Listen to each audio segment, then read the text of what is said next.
In this video, I will show you how to create or open a Robinhood wallet. To do this, first going to install the Robinhood Wallet app. After doing that, you simply want to tap Create New Wallet. Here, click Enable Face ID if it's prompted and then click Allow. From there, you can back up your wallet, so you can back it up now or remind you later. I'll just remind me later, although I do recommend backing it up. And then from there, you can turn on notifications or again, click maybe later. And that's all you need to do. It will say your wallet is ready. From there, click Let's Go. And you will now see you have your wallet here. Now if you click Receive and search for a cryptocurrency, or for example select one of them such as Solana, then you already get your QR code and you can just copy your wallet address, and then you can transfer from normal Robinhood, you can transfer from Coinbase, Crypto.com, and you have now just opened your Robinhood wallet.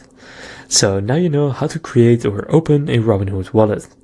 If this video was helpful, please consider leaving a like and subscribing to my channel. With that being said, I will see you in the next video.